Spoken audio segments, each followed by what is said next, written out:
Let's talk Bledisloe Cup then. A trophy which Australia have not won since 2002. And in 2002, the second Harry Potter and second Lord of the Rings movies came out. The Spider-Man was Tobey Maguire. What else? Oh yeah, Nickelback released a bunch of their songs in 2002. This is how you remind me. Yeah, those. Long time ago, eh? Do I expect Australia to win the Bledisloe Cup in 2024? No, absolutely not. And that's not something I want to be saying, because believe me, for World Rugby, well, very selfishly as well, I want Australia to be really good. It's the best thing that could happen for rugby for a good Australia team. But also, there's a British and Irish Lions tour next year. I was sitting down and thinking, what are my plans for the channel in 2025? I would love to make going to Australia for the Lions tour part of that. Will it be a blowout though? That is the worry. So I'm hoping and willing Australia to be good. We will wait and see. I'm tempering my expectations on the next few games against New Zealand, but their last home game of the season is in Sydney and they will want to put a performance there in.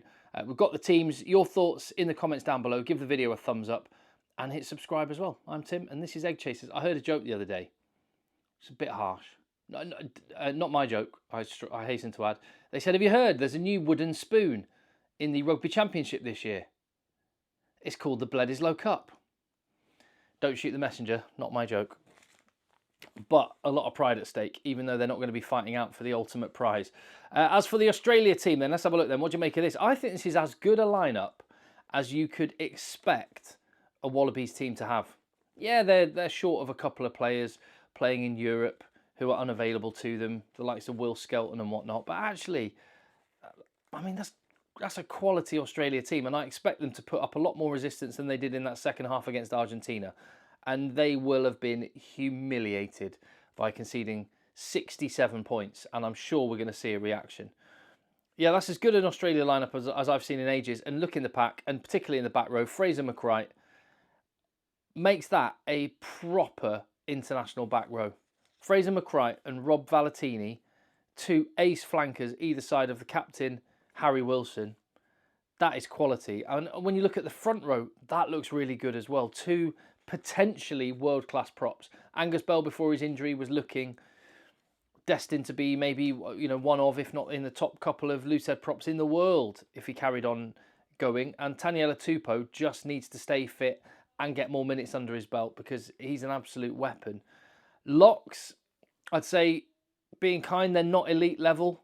Interesting to see Salakai Lotto on the bench. I thought he's been really good. Like I say, no Rory or Richie Arnold, no Will Skelton, no Adam Coleman, although he's playing for Samoa now, isn't he? And others as well. In the back line, Nick White gets the nod at 9. I think that maybe hints at the type of game that Australia might play. A little bit more structured, a little bit more territorial, playing a kicking game, which I think is a smart move, as long as the chase is good. But with the wingers they've got, the back three, and well, the whole back line, in fact, that they can just, they'll do a very good job if all they've got to do is run forward and back chasing kicks. Noel Alicio, he needs a big game. They've been chopping and changing their 9 and 10 positions. Is this what Joe Schmidt is going to stick with? At some point, he's just got to kind of stick and let the cohesion build.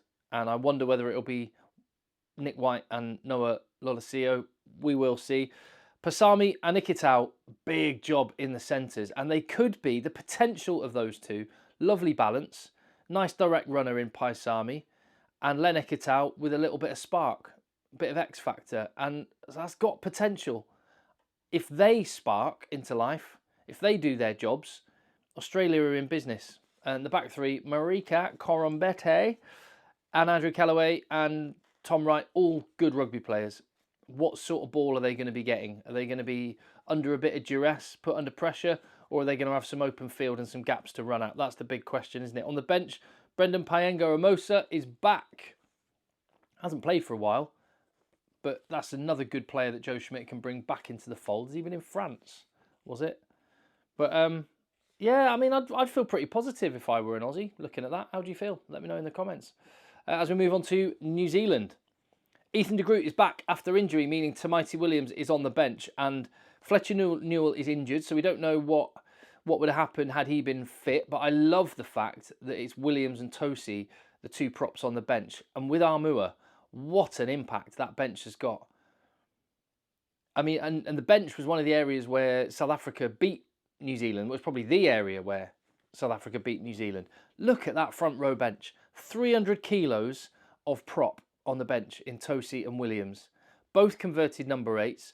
Both massive units. That is, I cannot wait to see the potential impact that they could have. Hopefully, Scott Robertson will have learnt his lesson and actually give some minutes to his guys on the bench. That is what I'm hoping. That has to happen this week. Surely that is going to be one of the learning curves that he's going to be on as an international rugby coach these days. So front row looks really, really good. Tupu Vai can build on what was an excellent couple of performances in South Africa, cementing his position in that 5 jersey. And the back row, Wallace Satiti, is rewarded for a good performance against South Africa with another run out. No Ethan Blackadder at the minute due to injury, so it'll be interesting to see what happens when he is back. Wallace Satiti has got the opportunity to make that jersey his own. He can bang. But again, the concern, if there is one, with the New Zealand pack is less in the starting lineup and it's more on the bench. I like the front row bench. Darry and Jacobson, yeah, they're not elite yet, but they're only going to get there if they get minutes under their belt. Particularly Sam Darry has to at least play some rugby in order to get to a place that they need them to get to. And with the fact they're not playing for the Rugby Championship title, there's the freedom to do that. Backline changes, Bowden Barrett back at 15 with Will Jordan shifting over to the wing. I always prefer him there. I know there's so much talk about Will Jordan as a fullback, how good could he be? And I agree he could be, but he has been world class. He is world class on the wing. And when you've got a guy like Bowden Barrett, why not use him? Caleb Clark back in as well. That just creates a nice balance across that back three with Sevu Reece on the bench. So, I mean, New Zealand have got so much talent.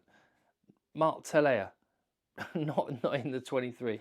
Narawa, not needed, not in the 23. They've got some absolutely dynamite players that they don't even need to call on. In the centres, Rico Ioane and Geordie Barrett, both of them amazing rugby players. Distribution, Rico, come on. You can run, you can bash through people. Let's see a bit of distribution to those outside channels in this game. That's one of the things I'll be looking for. And D-Mac at 10, I like him. I like him as a player. You actually find him more in that natural fullback position in open play. He sits back there in the pocket, and so he's as deadly on counter-attack as he is when he's playing close to the line. This is a big couple of games for him to try and cement that position and put a lot of confidence in him among the New Zealand public, and I guess his teammates as well. And with Cortez Ratimer, it's a lively half-back partnership. I can't wait for this. Should be good. Nice. I quite like the way the games have fallen this weekend as well. From me living in the UK, I've got one very early in the morning and one late at night, leaving the whole day in the middle to kind of get some brownie points with the family before disappearing off to watch the telly again and watch the rugby. As for a combined 23-man squad, if you had access to all 23 New Zealanders, all 23 Australians, who would you put in a combined team? This is what I've gone for. 2 Australians in the forwards, 2 Australians in the backs, and just 1 on the bench, which I think tells a story of where the balance of power lies. Yes, Taniela Tupou and Angus Bell are excellent props, not too far behind De Groot and Lomax, but they are behind Valetini and Fraser McRae. Those 2 are the route for Australia's victory. The work rate they get through on both sides of the ball is Australia's route to victory. How much can they slow New Zealand's ball down, win turnover penalties, which could chip away at the scoreboard and relieve territorial pressure? Those 2 have got a massive game ahead. And Satiti and Sam Cane opposite them got a job to do. As for the back line, I might be making a bit of a historical selection there, picking Marika Korombete over Caleb Clark. If you were just picking purely on form, we haven't seen the kind of upside from Marika Korombete that we're used to. And Caleb Clark's looked pretty good, so that's a bit of a toss-up. Lenny Kitau, if he plays to his potential, then I think he's an absolute dynamite outside centre. Rico Ioane is no slouch. And it's pretty much New Zealand all the way on the bench. So you will not be surprised to hear that I see this one going New Zealand's way by 12 points. New Zealand by 12, away in Australia. I just hope Australia can put in a really credible and performance that they can use as a little springboard to build from. That is the hope, because we all need a strong Australia. there we go. My thoughts on that game. I'll be here on the channel covering the match immediately afterwards and throughout the weekend as well. So if you get value from your rugby on the channel, I would love it if you'd hit subscribe, and I'll see you on the next one.